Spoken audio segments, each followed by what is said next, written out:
The Ukrainian capital Kiev observed an official day of mourning Friday, a day after a Russian drone and missile attack on the city killed 31 people, including 5 children, and injured more than 150, officials said. The youngest victim in Thursday's strikes was 2 years old, and 16 of the injured were children, Ukrainian President Volodymyr Zelenskyy said.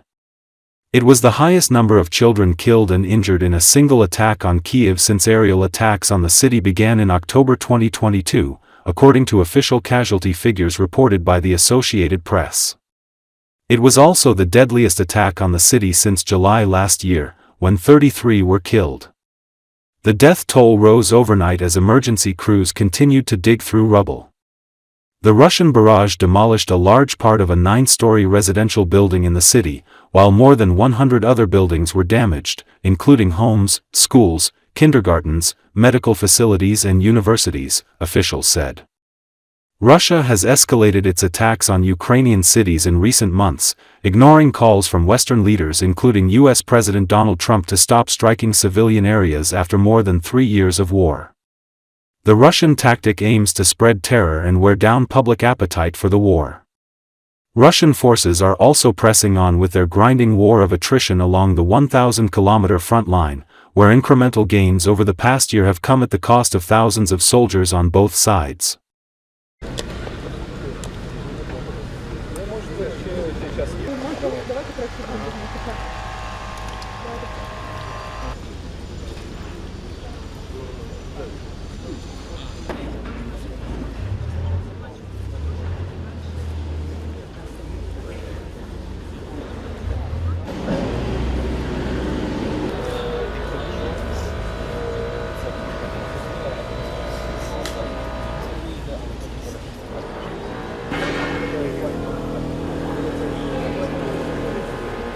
Якраз ми спеціально приїхали, щоб дитина хоч трохи відчула. Ми живемо в спокійному районі Києва і саме тому приїхали, щоб щось вони бачили і пам'ятали. Просто дійсно запам'ятали, поділилися цими іграшками своїми і пам'ятали цю трагедію і що з нами роблять.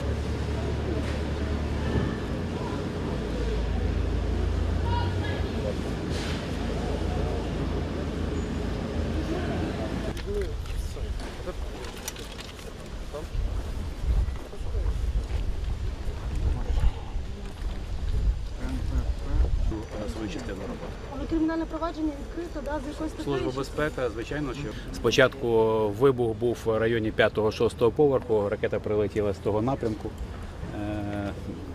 Марку ракети, я думаю, що встановить вже слідство. Двигун від ракети лежить тут неподалеку, але ми його знайшли в будинку безпосередньо. Вибух був настільки сильний, що підняли верхні поверхи і опустили нижні. Тобто був такий вибух вверх-вниз, потім це все склалося, тому дуже багато жертв. І люди, які знаходили себе в кімнатах, які знаходились в коридорах, ховалися в коридорах між двома стінками. На жаль, в більшості своїх загинули, 28 осіб загинули саме на цій локації, 3 дітей.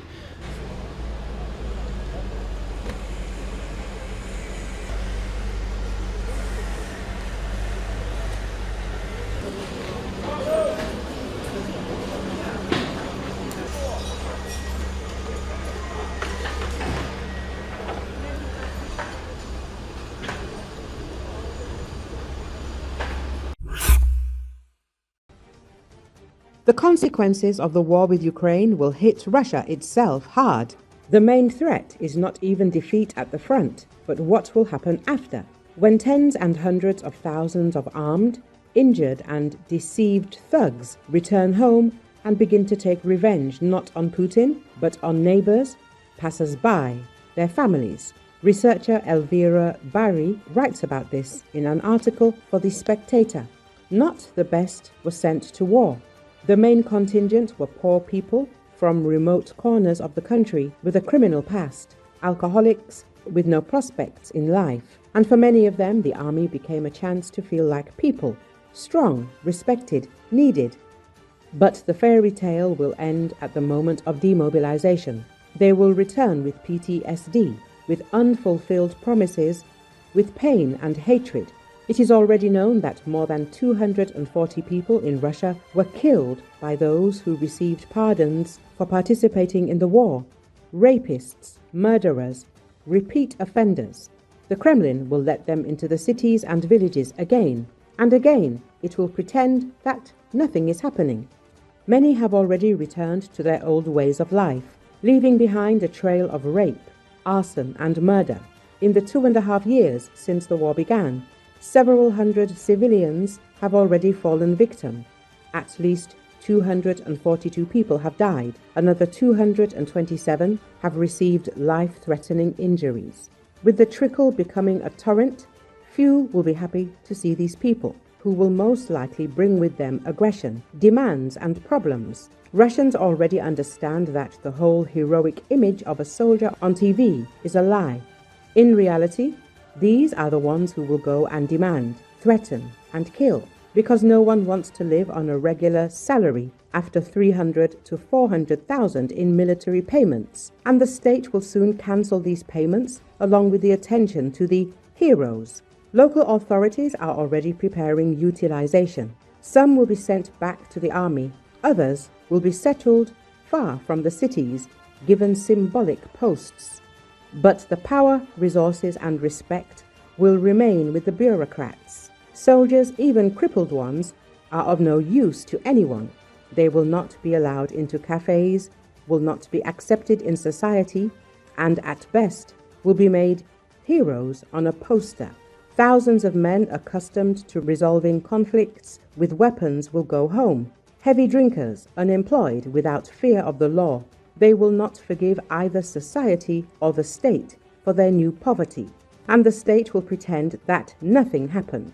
Those who return from the war, especially the maimed ones, will become a symbol of what the Kremlin fears most of all, a living reminder of failure, pain and price. They will be hidden, pushed out, silenced, but they will not want to remain silent. They have already learned to kill, and they have returned home. I suspect a similar fate awaits those who return from this war, especially badly disfigured. They are a living reminder of the catastrophic price Russia paid for Putin's imperial ambitions, a price the Kremlin desperately wants everyone to forget, at least until they are ready to start a new war. The author of the article writes,